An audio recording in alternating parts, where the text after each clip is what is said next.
Hello, and welcome to Beyond the Firewall, the business bytecast, where tech meets business. Get expert insights from real-world business leaders, IT experts, and the latest trends in bite-sized episodes. Stay ahead and explore what's beyond the firewall. And welcome back to another podcast of Beyond the Firewall. And today we have Acronis back in action, and we've brought in Mark Hammer. Mark, why don't you tell us about yourself? Well, thank you very much for having me on the show. I appreciate it. So I have been with Acronis for over 8 years now. I am currently the Director of Evangelism and Partner Enablement. And prior to joining Acronis, I owned an MSP. I ran that for 13 years. So I'm more than 20 years in the industry. Happy to spend some time with you today to talk about what we got going on and what things look like in 2026. Awesome. I feel the love and I feel the pain all at the same time, being in the MSP world. So, we always have our challenges there.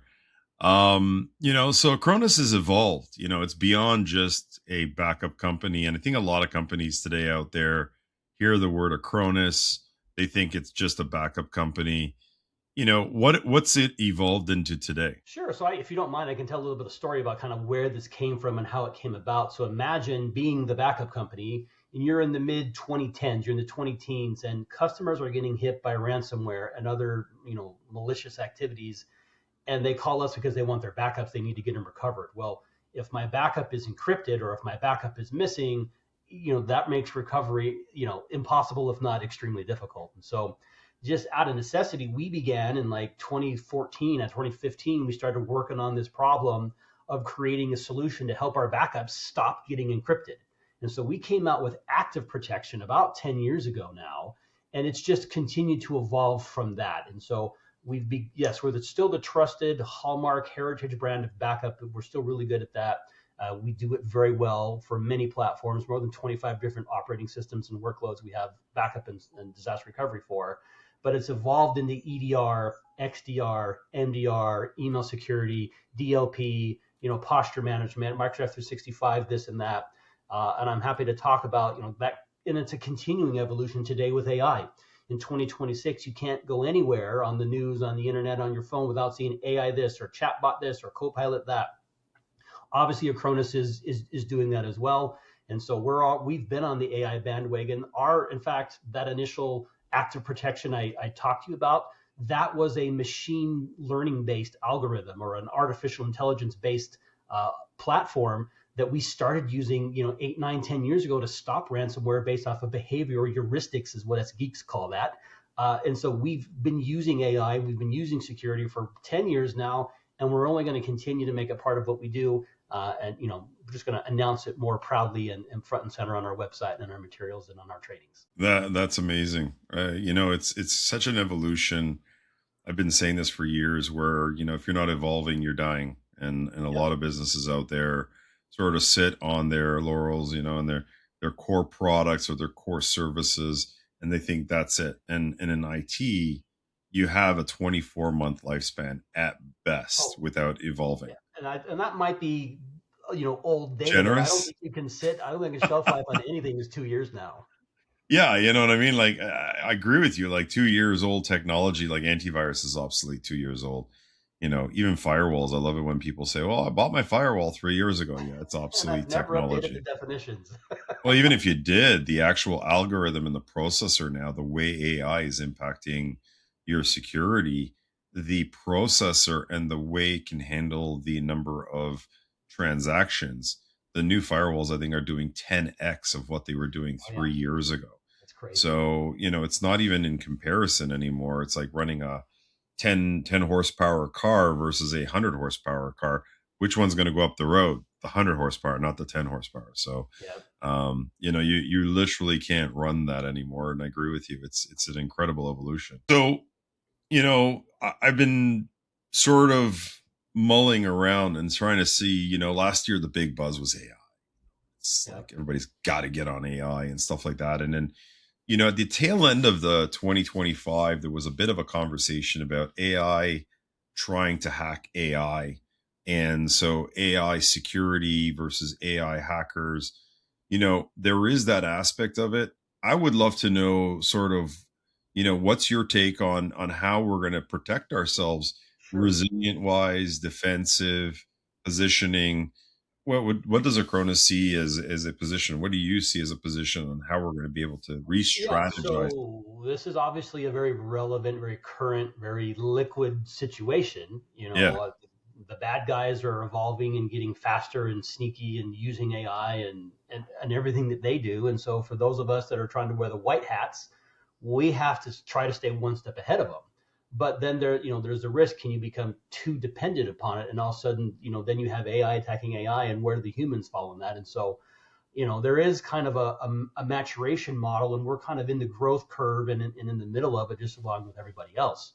right, What I will say is there is risk, and when we talk about cybersecurity, risk is that's kind of like the umbrella over any and all conversations you want to have. Is what risk are you willing to accept? What risk are you willing to mitigate? What risk are you willing to transfer? And then do you have the appropriate people, technology, software, partners, MSPs, legal protections in place to deal with that stuff? And so because you don't want AI to just be autonomous and do everything for you with no oversight or no practice or no logging or no accountability. And so you have to figure out a way through practice. And I can use an example of like a simple knowledge base that I think kind of illustrates the point. You can take all your knowledge base and dump it into an AI and create a little agent and have somebody chat with it.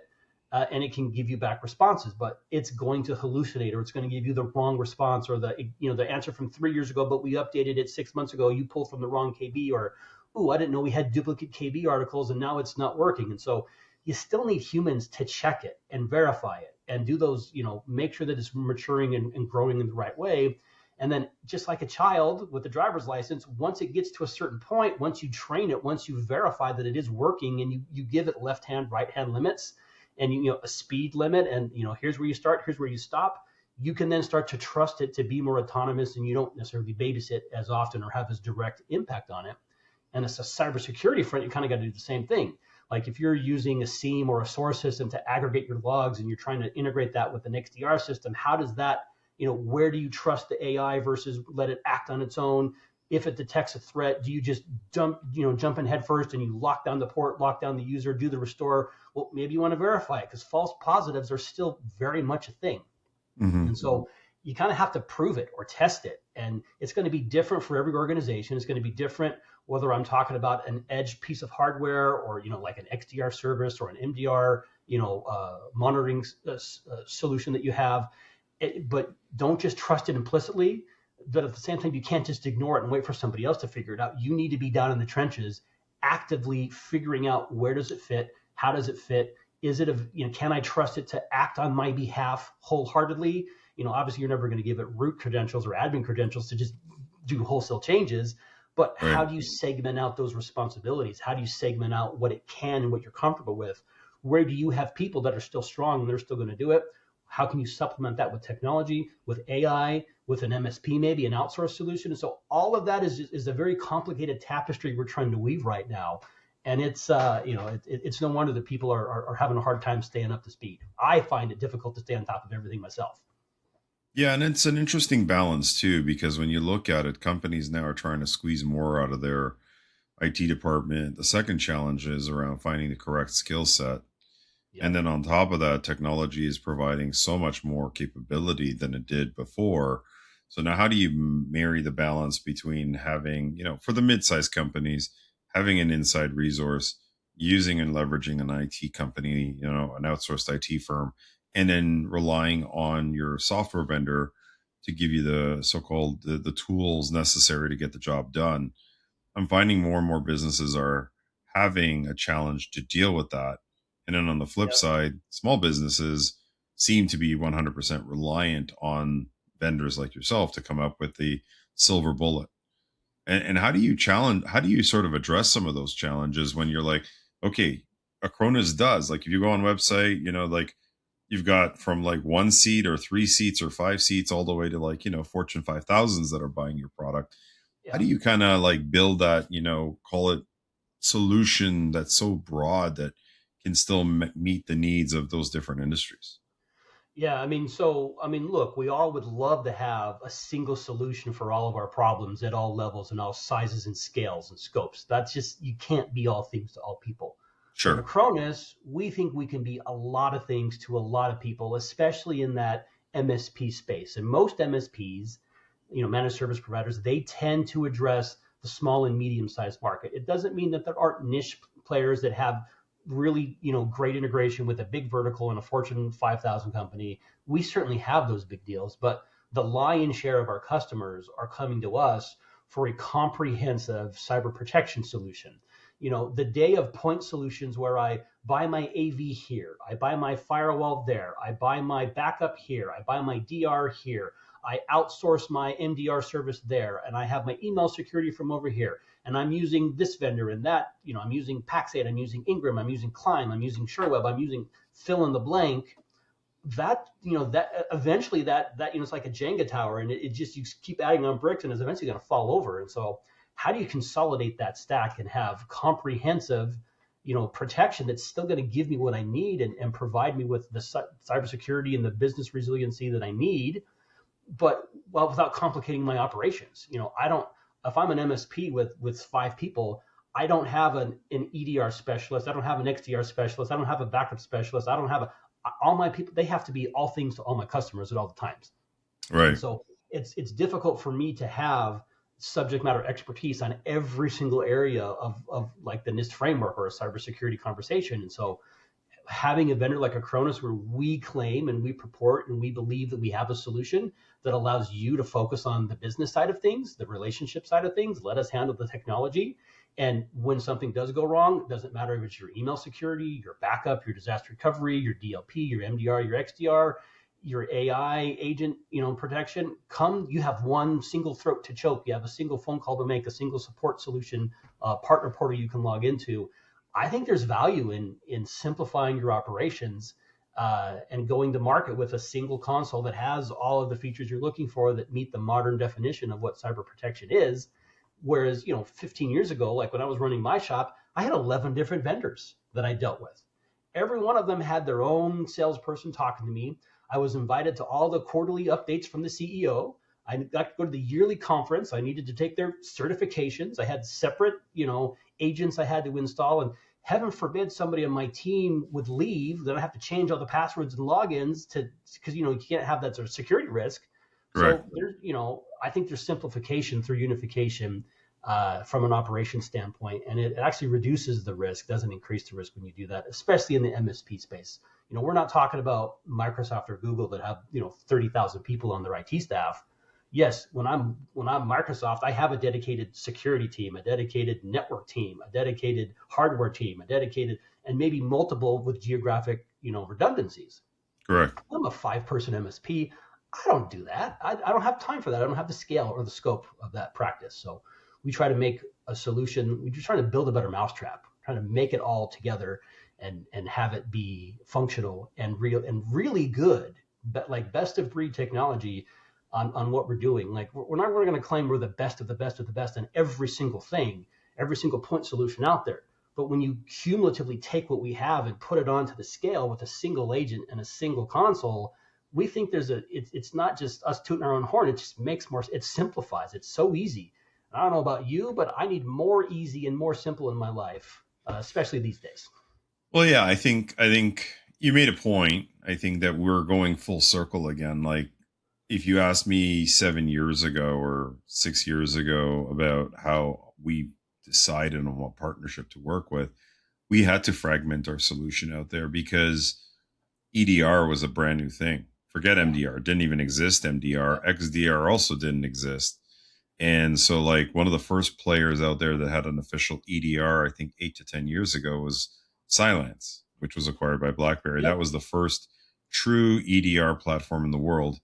And, that no other vendor had that. And so, like, everybody was just on conventional antivirus. So I see what's happening there in the sense that where there was a handful of cyber awareness training products, there was a handful of certain what we would call EDR, XDR, MDR vendors. Endpoint Um, protection. Yeah, yeah, cyber protection. You were one of the first players out there with active data recovery. That if you got cryptoed, You talked about it. You were able to roll back and be able to recover. Other ones just kept on backing up and overwriting all your encrypted data, which meant that all your backups were completely corrupted. I remember the first time I saw that, I was like, wow, that was the coolest thing. And I was like, that's one of the reasons why we brought you on board, was because we just, our previous backup solution we had, if they got compromised, all of a sudden their good backups became bad backups. And if we didn't know about it right away, we had no way of rolling back unless we did snapshots, and then we'd go back 30 or 60 days at best. Yeah, if you're So lucky. Yeah. if you're lucky, most companies didn't want to pay for that many No, the snapshot storage and the retentions yeah. because you got to pay for that, right? So, I agree with you on that. And today, and this I feel, and again, I'm not an in-depth security expert, but I would say that 80% of the EDR, MDR, XDRs are like within a 1 percentile delta in its functionalities and its capabilities and what EDR and MDR stand for. Yep. So, what when you start looking at one vendor over another, I sell most of them, and from what I'm seeing, the resilience of them is like 1 to 2% delta. And when a customer tells me, okay, so I have to pay 2x for this product versus this alternative product, is it really that much better? I go, if you're the 1 or 2 percentile delta, there's that little bit of savings. So starting to consolidate most of this stuff makes sense because cyber awareness training, insurance companies want you to do it.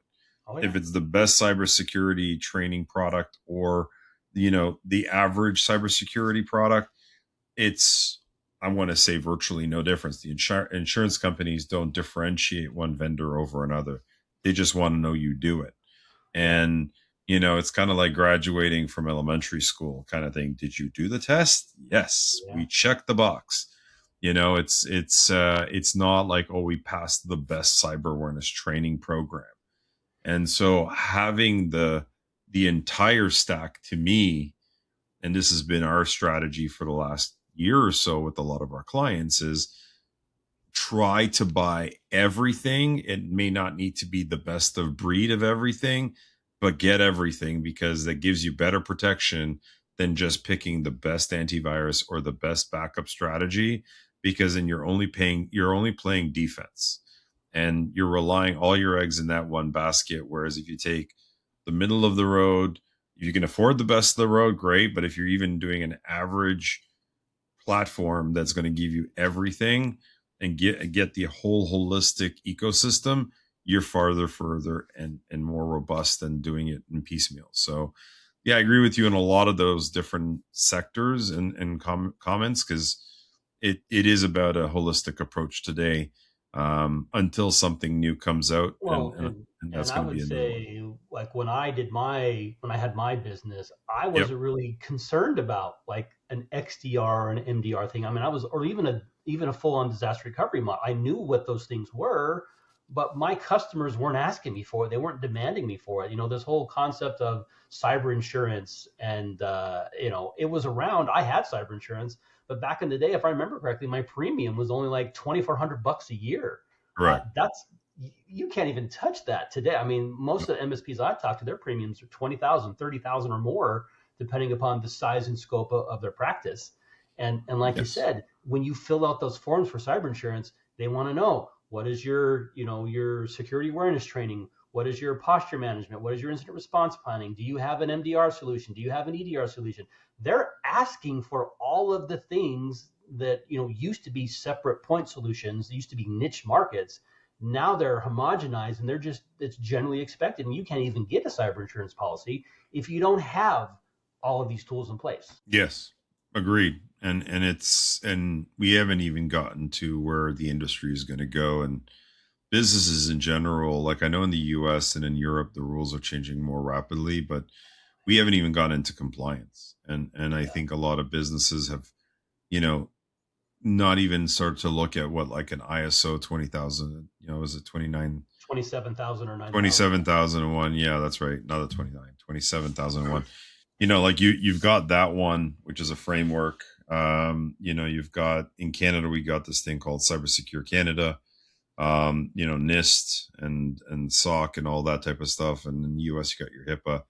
Um, when we're going to get to that level, and I'm starting to see now companies that are involved doing business with Fortune 5000s are being asked to meet minimum standards. Yep. So today, nobody's being asked to do that. And I'm just starting to see what they call voluntary or call it screening questions like, do you follow this framework? And we're getting calls from businesses, from manufacturers, distributors asking us, what is this? And, how do we fill this out? And how do we go about this? And we're like, you have nothing, or you have very little of what it takes to be an ISO 27001. Like, you're like, Yeah. okay, let's start working on that, because Yeah. you've got 1 to 3 years before they're going to say we need you to be compliant with And I was our. going to say, and you can't flip that switch in 6 months. It's No. a 1 to 3 year transition if you don't have any of those controls or any of those systems or any of those auditing practices in place. Yes, correct. And it's interesting because most manufacturing companies invest in the in ISO standards for manufacturing, right? But they don't look at it from a control systems around their technology. And it's going to change, and I think that we have to get there because technology is moving at such a fast pace that if we don't start looking at what the crux of the problem is, like where are 98% of breaches happening today? You know where they're coming from? I'm sure you do. Yeah, they're coming in through email. They're coming in through people. So Right, it's between the chair and the keyboard, as we used to yeah, say, right? yeah, pep So talk. the person that went there and clicked, oh, that's my invoice, or that's the email, or here's your payment, and the accounting department saw big money and they said, oh yeah, here's the check that I've been waiting for, because they've been watching your email. And next thing you know, they're sending you a fake link to accept the payment, and now there's a payload that's either encrypting your data or it's sending out another phishing campaign to all your other customers. We just saw that happening yet last week, where a CFO of a major company started sending out like payment receipts. And I'm like, they never send me a payment receipt like this through like an ACH or Mm, ETF type of payment. Click here to, auto deposit. I'm like, this is not like I knew it right away, but who knows how many customers went ahead and actually had the AR department click it. It's a disaster, yeah. and Sometimes you have to reputation. learn the hard way, unfortunately. Yeah. And then there's reputation damage, which obviously is like uncontrollable costs. Looking at that and looking at everything else going on, what do you see sort of a big conversation possibly in your sector? What's percolating with the business owners and, certain like people of the industry? What are they asking and talking about for this year, if not this quarter? Sure. So I would say that the two biggest topics that I am personally hearing about is our AI, just AI in general and everything about it, but more in particular, how does it apply to my backups, to my disaster recovery, to my cybersecurity? What is Acronis doing? What is the industry as a whole doing to help, get in front of these bad guys because the bad guys are doing it? And then just in general, I'm seeing a lot of businesses that are realizing that they need more than just a backup for their for their email, for their cloud resources, for their local resources. That having just a backup is not enough in a lot of instances. They don't have an actual cyber resiliency plan or an incident response plan of how do I get from whatever the problem was to back up and running in a shorter amount of time in more particular use cases. I'm finding a lot of businesses, they realize, well, I have a backup, but when I got hit, I didn't have a backup hard drive, or I didn't have another hypervisor, or my cloud provider, they were the ones that were down, and I just had to wait for them to come back. And it just took me 48 hours of just waiting. And so having those kind of cyber resiliency or disaster recovery scenarios, that talking to a lot of people that are suddenly realizing that having a backup is not enough. Agree with you on that as well. Ironically, I just posted this conversation on my last podcast, um, where disaster plan conversations were really prevalent in about 5 years ago. Like everybody Yeah, was talking about a COVID, and yeah, disaster. It was the big thing 5 years ago, like especially after COVID, right? It was a COVID conversation. What's your DR plan? your office now is no longer accessible. You have to work remote. What's your disaster plan? And it became a conversation because even in Texas there was the ice storm that took Yeah, out a whole bunch of, I think it was like half the city was down between Dallas and Houston and all that, and then we had hurricanes. And I have family that lives there. It was crazy. Yeah. yeah. So, like, at the end of the day, we went through around that 2020, we went through a phase of DR conversation. Refresh your disaster plan, your backup strategy, your recovery strategy, your resilience plan. I think we're due for a 2.0 or 3.0 on a DR plan. I think it's time. Like, I bet you 9 out of 10 firms have not updated that process. And what would you say where do you begin, on that So strategy? I Like, do I start I at the have an backup easy answer again? that yeah. My easy answer is when was the last time you actually tested your backup? Because we all get the reports, we have the monitoring. I get the green check mark or I get the email Yep. that says backup successful. Okay, well, when was the last time you actually took that backup and recovered it? If it's an email or a Microsoft 365 option, could you recover the file? Could you stick it in a different mailbox, a different OneDrive, a different one? Did you actually try it? Have you seen how long it takes and what the process looks like? Is that documented anywhere? Have you wrote down how long it took? And then obviously it gets heavier than that if you want to look at imaged workstations or heaven forbid a server goes down. If I've got a local on-prem server and I need to stand it up in the cloud, what does that process look like? Have you ever actually done it, and were you able to get the network and everything connected with identity management and things of that nature? Is that documented? How long did it take? Because I've been the MSP owner inside the customer shop, and the CFO, she comes up to me, she taps me on the shoulder. How long is this going to take? And I didn't know. And I Oh had yeah. no, and that is not a comfortable feeling to be in. Whereas I've also had the opposite situation where I've been in the customer site, C-level manager, director, whomever come over and says, how long is this going to take? And I pull up the incident response plan that we've updated a quarter earlier and say, well, when we were here 3 months ago and we did the test, this particular server, it took an hour and 15 minutes to get back up online. And we're 30 minutes into the process. So if you give me another 45 minutes, obviously give or take, but that's a much more comfortable conversation and situation to be in Yes. versus sitting there not knowing. And I'm afraid, and I live this personally. The reason why I'm no longer an MSP is because we got hit by ransomware. My data Oof. center, my colo, we got hit by ransomware. And we Wow. got hit on December 31st, Oh. 2016 at 10 p.m. That's when we Oh. got There goes your hit. New Year's Eve. And so the good news, bad news, I didn't have a lot of customers clamoring for their service that I was offering and hosting for them for the next week. But bad news is I had the backups, but I had never done a full scale hypervisor reconstitution. Yeah. So imagine how long it took to rebuild 3 hypervisors, restore 51 machines, rebuild a domain, rebuild yeah, I had to do all that. I lost 10 pounds in a week. Oh yeah. For Oh my yeah. Canadian friends, it's about 4 kilos. Yeah, yeah, yeah. No, And we're it we're wasn't because using. I was dieting; it was because of just pure stress. Oh And yeah. so You I didn't. had the You aged backup. 5 years. Yeah, I did. That's some of the gray hair. That's where this hair came from.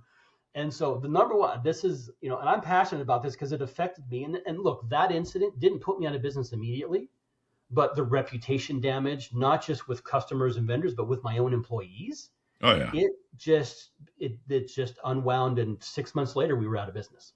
So No, I didn't realize I that. tell people, I tell MSPs, I tell business owners, anybody who will listen to me, when was the last time you actually tested your backup? Do you know where it is? Is it encrypted? Do you have the right encryption key to decrypt it? How long does it take to transfer from the cloud back to local or local up to the cloud or whatever your storage situation is? Now the good news is, 10 years ago, less than 10% of people would do this. I think it's about 50-50. I do think about 50% of the people are testing their backups at some level today, but probably haven't done it recently. And they Yep. probably haven't tested every single scenario. And I'm not here to suggest that you have to, test a part-time employee's email and see how long it takes. Prioritize it. What is your level zero stuff? What is mission critical for your business? You should probably test that once a quarter, just from a sanity standpoint, to know, in my opinion, it's too risky to not know.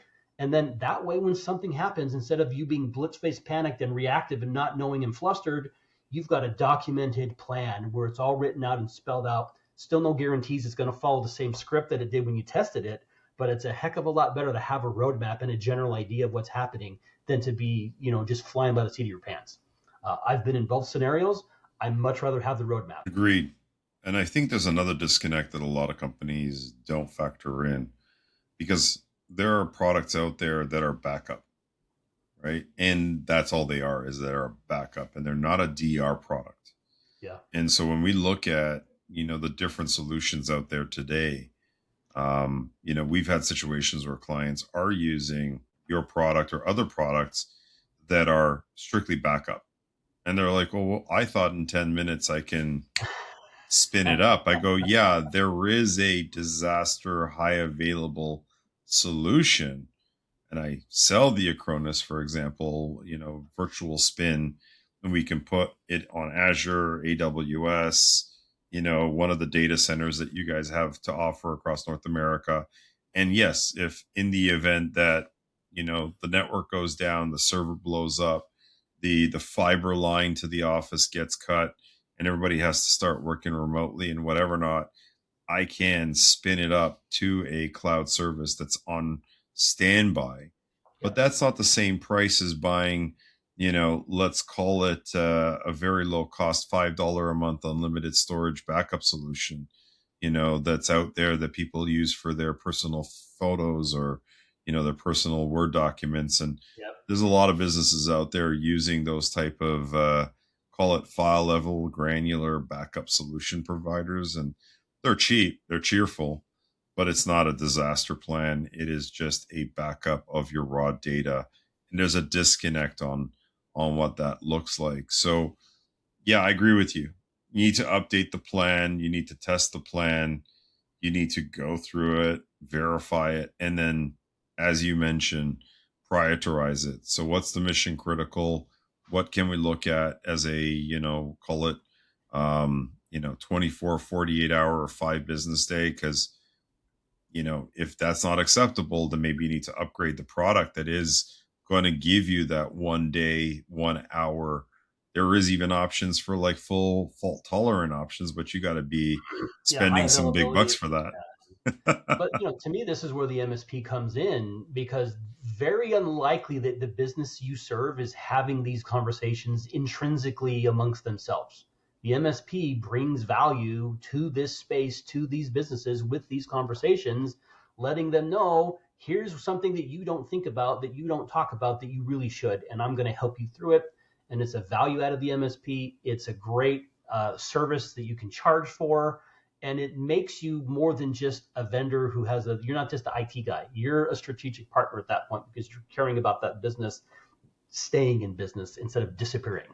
Because that's Correct. very likely what will happen if you have a major cybersecurity incident. The data is very clear that within 6 months, there's a very high chance, if it doesn't put you out immediately, your chances of being in business 6 months later are very low if you have one of these major incidents, whether it's with ransomware, if it's malicious, or even if it's an accident. Somebody, put a backhoe through a cable, or somebody, the hard drive accidentally died just because it was 6 years old and nobody bothered to buy a backup. Stuff happens, and you got to be prepared for it. Yeah, no, 100%. The stats are out there on business failing because of significant data loss or integrity of their business. So yeah, I fully agree with you on that. And in all cases, there's always a good, better, best model, and you Yeah. just need to figure out what makes sense on that regard. Or Yeah, at no, least have it documented and know that you're okay with, okay, if this goes down and it takes 2 days for it to come back, I need to know that I signed off on that, because I can't yell at my IT guy because it takes 2 days, because he knew this was going to happen. Because that's an uncomfortable situation when the customer comes to you. What am I paying you for? I thought you were going to prevent this from me. Well, time out. Wait a minute. We had this conversation. Remember, we did our QBR, or a yearly review, and we talked about resiliency and what it means for you and what's acceptable for you. And you told me, Mr. Customer, here's your own signed affidavit or your paper. You're okay with 2 days of downtime because that's the solution that you're paying for. So it's a protection for the MSP as well. yeah, no, for sure. And I had that debate because in the US, obviously, it's a very different world than it is up here in Canada. but when it comes to legal action and liability, but at the end of the day, it's very difficult to, I would say the average small business to start digesting Oh yeah, every solution out there that like a mid-market or enterprise company would be deeming for granted, saying, all these DR options and documentation processes and quarterly or monthly data verification. Um, it adds up. And then the average SMB company cannot necessarily, and I'm talking SMB. So in Canada, SMB is really under 100 employees, sure. which makes about almost 90% of all businesses in Canada. I don't know what that looks like in the US, but I most think it's businesses similar. in Canada are sub 100 seats.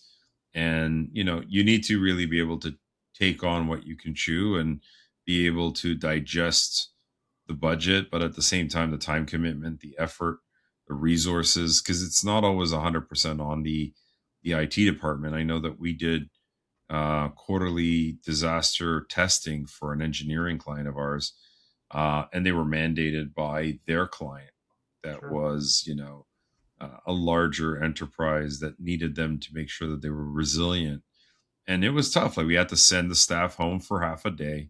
We had to shut down their accounting software, turn it on the resilience, and say, okay, well, if the building went down for whatever reason, the fiber was cut, the servers went down, can we spin this thing back up and everybody work from a Starbucks or their home or whatever it is that they would able to spin up a laptop and get back up and running?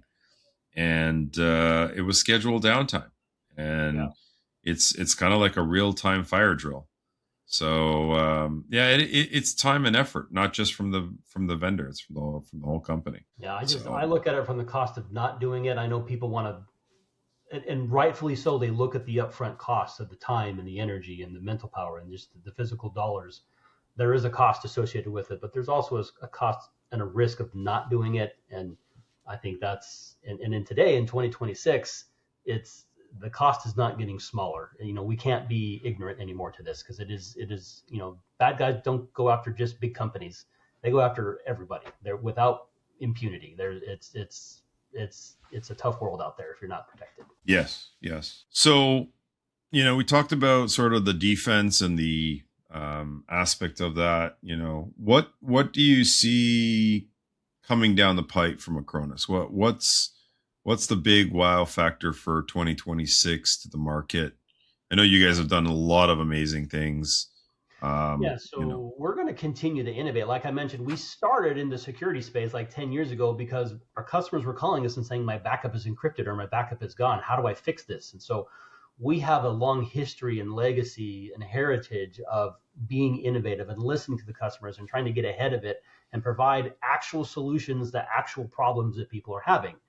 And so when we're talking to analysts, when we're talking to customers, when we look at our support cases, we think that AI can and should and will play an even bigger part of what we're doing now and moving forward. And so you can stay tuned for several announcements coming later in this quarter and throughout the rest of the year in and around a variety of AI topics, whether that's with cyber security measures, whether that's with helping small businesses automate processes and scripting and support management, like with RMM and PSA type tools.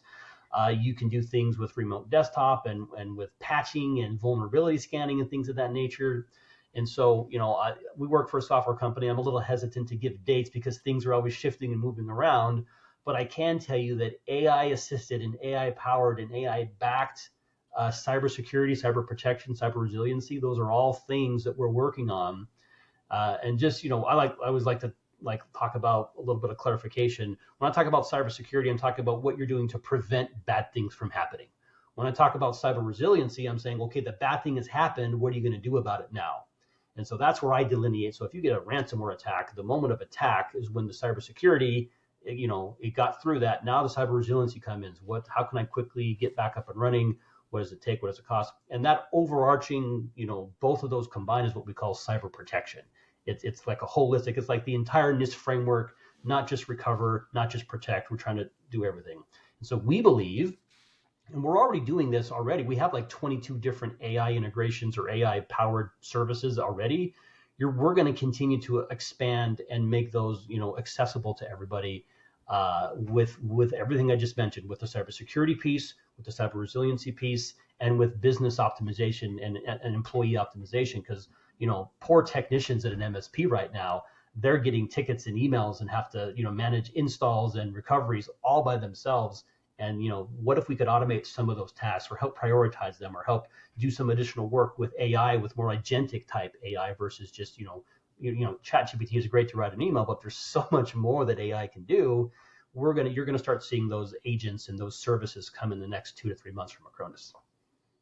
Yeah, I'm excited to see that, because I can tell you right now, I was at another vendor's hardware. They're a hardware company, and they did a AI prompted firewall infrastructure type solution, which was awing. Like, just watching this thing, configure a firewall, set up VPNs, site to site connectivity, setting up policies. It was just like all voice command.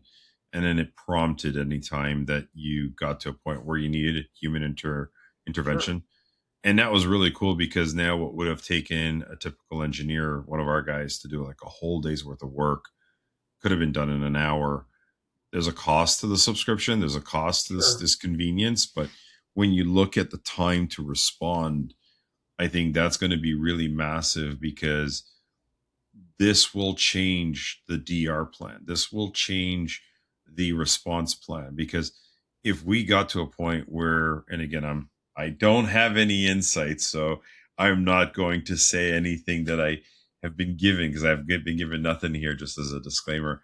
But like, I can see as a one of your partners here, we get an email from a customer saying they've been infected or they've lost data, and they're looking to restore data. I can now use an AI agent that's tied into your backup to say, restore this person's mailbox, or this data from this date to this date, from this person or from this user into this user, into this Microsoft or Google mailbox. And voila, like, outside of asking a few questions about what to do with this and that, my guy doesn't have to spend 2 hours now doing the legwork and sitting around and watching the dial go through the restoration process. It's Yep. We pretty slick we in think the sense helping of the MSP efficiency. technicians is a great way to invest in AI. Yes. Yes. And I think that that's going to be a big play, because now you can reduce that overhead. You can reduce that time to, restoration or time to market. Um, and even from a strategy perspective, it changes that whole realistic time of getting things done, planning things out, and being more robust as a business, both the customer, the partner, and the vendor. So there's a Yeah. really a lot of cool things that I think are going to happen in the next quarter, and I'm really looking forward to seeing some of that come to market. It's going to be amazing. And one of the things I think it's that it isn't the feature. It's hard to market this, but there's a level of confidence that this should give you as an MSP or a technician at an MSP. That is, confidence is hard to put a dollar value on, but when you're confident, you do a better job selling, you do a better job retaining, you do a better job with your installations, you do a better job at crossing up. I mean, it's confidence is a big role, and I think with some of these AI tools that are coming down the pipe, you're going to see an increased level of confidence, both on the end user side as well as on the technician and the MSP side. And I'm looking forward to it, because, as you know, hiring good help is difficult. Keeping them motivated and keeping them learning and keeping them growing and keeping them happy is a whole nother challenge. Giving them tools to help with that is good for everybody involved in this conversation. Yeah, no, I agree. Fully agree. It's didn't even get into the human side of things. It's one of the biggest challenges, I think, today, and another prediction I had for 2026 when it comes to any general business out there, is the entities of all the human resource. So, you've got legacy staff that, have been around for 30, 40, 50 years. There's obviously some boomers still in the workspace. You've got this new talent that's coming out with skill sets with AI straight out of school, but lack the business intelligence or the business experience. And then you've got, the other, let's call it the biggest chunk of people that have, didn't graduate with AI. And then you've got the middle of the road kind of careers. And how do you balance that? Because these young kids that are going to come out need the opportunity, but at the same time, they're going to be potentially twice as efficient, if not five times more efficient than Oh yeah. somebody who's 60 plus. Because the best analogy that we're at today, and I give these to people, is the dawn of the email, like in the 90s, when you had secretaries that typed on a typewriter and you hired the admin secretary by how fast they can type 50, 60, 80 words a minute, because you had to type it out on a typewriter, fold it on an envelope, and then mail it snail mail, and then wait 1 to 2 weeks to get that letter back from the other person. And when we got to email, and Blackberry changed the world because we were able to do it on a little handheld device, and we're able to use this little pager thing, that was the game changer. Like, we became 7 times more effective because we're able to do real time communication, on the fly. So we're back at another one of those pivotal leaps. And I think that, AI is going to be a game changer when it comes to HR, to humans, to human resources, the amount of staff, who's getting trained, who's getting, upgraded, or replaced altogether. And I think there's a lot of media around that today about millions of people are going to lose their jobs. But at the same time, 5, 10 years ago, did you know anybody that was a social media manager? Yeah, those Social people are. media. I'm not even talking about SEO, because SEO Yeah. didn't exist in the 2000s either. So, like, like in the last 25 years that I've been in this business, you know, hundreds and thousands of types of jobs have been created by the emergence of technology like websites, SEO, social media, PPC. Now you got influencers. Like, there are people out there, you're getting paid just to show products on TikTok. You know what I mean? So, Yeah. like, these jobs didn't exist years ago. And now these are well paying positions if you can build out your practice. So what do you see as a human kind of, what's your take on that, or what's Acronis's kind of vision of the So human yeah, workspace? I have actually already spoken to some partners in our ecosystem that Yeah, are already seeing the explosion of productivity and profitability per employee because of the use of AI and automation in general. And we have to delineate, not everything that is automatic is AI. So there is a little bit of differentiation you need to make there. correct. But if you're not looking to automate or create less friction, what I would do is go to your employees and ask them what in your job takes you the longest to do. Maybe it's creating a ticket, responding to a ticket, associating the ticket to the CRM system or to the accounting system. Find out what it is in their job that physically just takes. Maybe it's researching the right issue to make sure I give the right advice. Maybe it's finding out which Cisco firewall they have so I can make sure that they have the right, instructions I'm sending them. Just survey your people and just ask them, what is the 2 or 3 or 5 things that are taking you the longest, or the most arduous or the most time consuming? And I would bet you dollars to donuts there is some kind of automation or some kind of AI that you can use to help reduce that friction. I know one MSP in particular that has already created a 6x, not 5x, 4x, 3, 6x better profitability per technician since he's taken this approach. I won't name names and I won't get too specific because that's kind of, it's not my place to say, but and I have another partner that he's done a 4x increase just by documenting what takes a minute. How could we make it better? Getting feedback from our customers. What is it about our relationship that you don't like? Is there anything we could do better? Like, how could we be a better service to you? When maybe it's a report, maybe it's a bill, maybe it's a who knows, or maybe it's a proactive approach. Hey, did you know ABC thing has happened? Did you know that we stopped this many cyber attacks in your business? Or did you blissfully unaware is probably what they were before. Creating that awareness, I'm a big believer in transparency, accountability, and documentation, but those also tend to be things that take time and energy and effort from real humans to do right.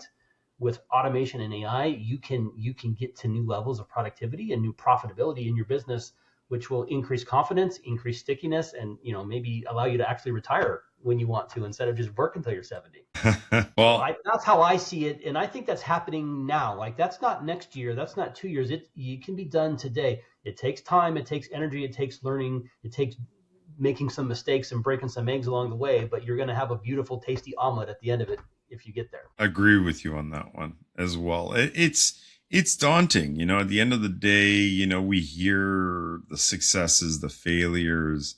I was at a conference with uh, famous thought leader Jay McBain, and he was talking about how MIT released a study that 90 some odd percent of all AI projects fail, or are failing for that matter.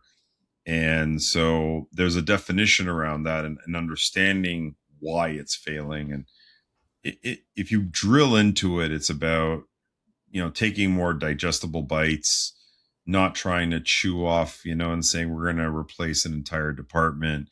um you know Taking baby steps, because like literally saying I'm going to automate half my company, great, but have you taken that as, here's phase one, here's a process we need to automate, Sure. here's something that we can you know build an agent on, and then tie that to the next agent, and eventually build that out. Whereas the approach has been sort of, I'm going to push a button, I'm going to create an AI product, and it's just going to solve my world. It It's not doesn't work quite that that way. easy. Not yet, not yet. And I've talked. I actually had a gentleman on my podcast about a month and a half ago, and they're in software development, and he warned me about some of the stuff that they tried to do with AI, and it cost them because they ended up not getting the code that they were getting worked, but it didn't have all the security in it because it didn't know how to deal with the security. So the Sure. product worked, but it had holes in it like Swiss cheese. So they literally had to rewrite the whole thing with security code in it. And they had to spend apparently 2 times the amount of time and effort to actually get the product on the market because of the AI failure there. Well, I wouldn't blame that on AI. I blame it on the humans that trusted the AI. So Sure. Blame the guy who told the prompts to, go ahead and build me that product solution. But well, hopefully what they did along the way is they then used their learning to update their prompts so that they could get the benefit of their learning. That's, AI, yes, you're going to learn through failure, just like you did back when you were a kid. Nobody learned how to walk without skinning their knees or bumping their head a few times. for sure, for sure. And I think his strategy was that they're going to break it down into bite-sized chunks when they're doing the code. So they're going to do it like Sure. build this code, Give me and this do it prompt. in layers versus trying to do an entire product. So that they can, and they technically are able to produce now what the comparison was is what would take 3 months can be down to 1 or 2 weeks, because they're not writing all the lines of code now. They're actually just vetting. So they're almost doing like almost like QA a almost, yeah. QA, straight to QA. Yeah, like, but you're doing it in bite-sized chunks, and then you're tying them all together, and then again you're doing some QA to resolve that coding. So it's interesting.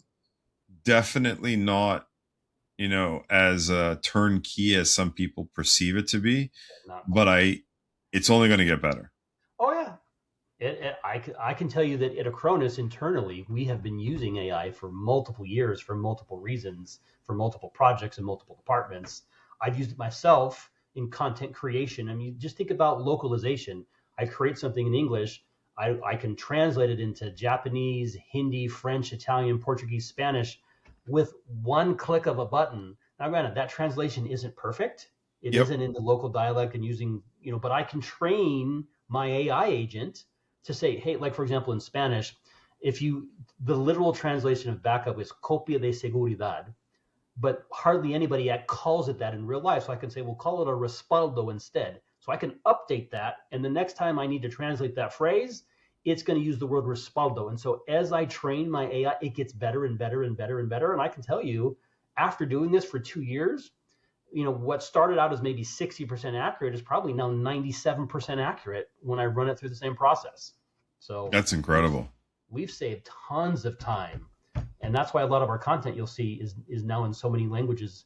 I haven't hired 50 people. I haven't hired anybody in the Yeah. last few years. Yeah, it's and that's where I think like the 2.0, 3.0, we're going to be able to get to the point where we have a personal assistant. And we're not talking about 5 years out. Predictions are within 24 months, where a personal assistant, and this will be almost like sci-fi movie-ish. Like there was a couple kids movies out recently that each person had their little robot, and I forgot the name of the robot. Oh geez, and I wish I remember the name of this movie, but it was like a pet robot that followed you around and was your friend. And basically we're getting to that point, like forget having this mobile device to communicate with and play and do whatever it is that you're going to do. We're going to have, call it like a virtual assistant slash person in here. Interesting times we live in, that's for sure. Yeah, like it's mind boggling what concepts I've heard of between ordering your food or your groceries and like shopping, and it's going to connect into all your smart devices, so like your dishwasher, your laundry detergent. It's going to know like all, oh yeah, okay, your laundry detergent's like at the last 2-3 loads, let me order the same detergent from your favorite grocery store or for your supplier. Oh, you know what, it's on sale at this store this week, I'm going to order from there for you because I'm actually going to price shop it for those that are price sensitive. And it's just going to say, I'll save you $20 from buying it from this vendor. You don't even need to get into your car. Or if you do, it's going to create a shopping list just for pickup.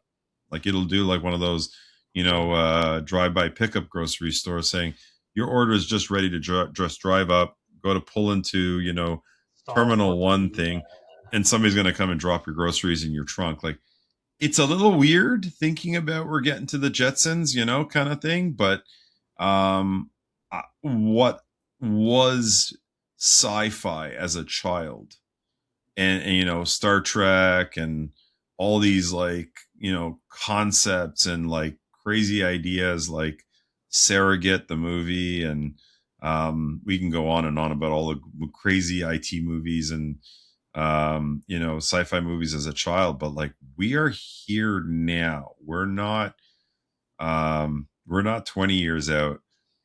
The best analogy, or the really cool one that I'd love to follow, and if Elon is listening to this one, because I see iRobot and I see Elon Musk, and like the story of that movie, if you remember that, with Will Smith, Yep. the guy who owned it and he controlled all the robots because he's planning with Optimus. iRobot. Yeah, I remember that Yeah, one. remember Yep. that? And so like Will Smith thought that they're gonna like hurt people, and then it was like the whole thing, and it was all controlled by the head corporation, the master computer became like self-aware, and basically tried to control it. I'm like, this is happening right now. Let's see what happens in 50 years, like, or, in 30, 40 years when Elon's really old and, Optimus is out on the market and everyone has an Optimus because he's not planning on selling that. Right. So, we're going to have this really interesting mode of, potential, wow, that movie was accurate 50 years ago. So it'd be interesting to see where that goes. So yeah. So final points. What would you like to sign off with from Acronis or from your sort of stand in this sort of conversation? Sure. I mean, I would say that, on a personal level, check your backup, verify that it works, do a sample, do a test restore. If you've never done it, it's an eye-opening, illuminating experience, and will lead to several other things that will make you either a better MSP, or if you're an end user, you'll have better resiliency on your side. And then just, from the Acronis side, we're really proud of what we've been doing in the cyber protection space, where we've expanded our cybersecurity offerings. We're making cyber resiliency something that's accessible to everybody. And, but we believe that combining that into one program, one agent, one console, one vendor is the right space and the right move to go for most MSPs that are out there. And if you've never tried us out, or if you'd like to learn more, feel free to look me up, whether it's through this podcast, through LinkedIn, contact me directly. I'm happy to accept any and all of that, and I look forward to seeing you guys in person or meeting you virtually wherever we happen to find ourselves. Definitely. And I want to thank you for your time, and anybody who's listening to this. I, also recommend that, it's time to Last year was a big year on AI. There was a Windows 11 end of life with Windows 10. We're looking at a whole bunch of other things between computers and AI and whatever other stuff that we've been focusing on. I think we need to look back at what we started doing about 3 to 5 years ago around, that call it defense and security mechanisms. Expect a lot of that this year. I think all the vendors that I'm talking to, doesn't matter if it's Cisco, if it's Acronis, if it's anybody else out there, I think a lot of conversations, even hardware manufacturers now are starting to talk about new layers of security because of the emergence of AI. So put it on your radar. Get your vendor, partner, provider to revisit what you bought 3 years ago, see what's new and exciting, and have like a bit of a conversation around that this year, because it will come it will come to you one way or the other. So thank you, Mark, for being on our podcast. I really appreciate it. Thank you, Acronis, for being a partner all these years. It's been a great relationship. Thank you to all the listeners. If you like what you hear, please leave some comments, like and follow. We're going to bring out some other amazing speakers over the next couple of weeks on new innovative technology, new businesses, and hopefully we can help you grow your business this year and make it an amazing year. So thank you for everything, Mark. Have yourself a great day. Really appreciate you being here on this call. You're very welcome. Thank you for having me. See you soon.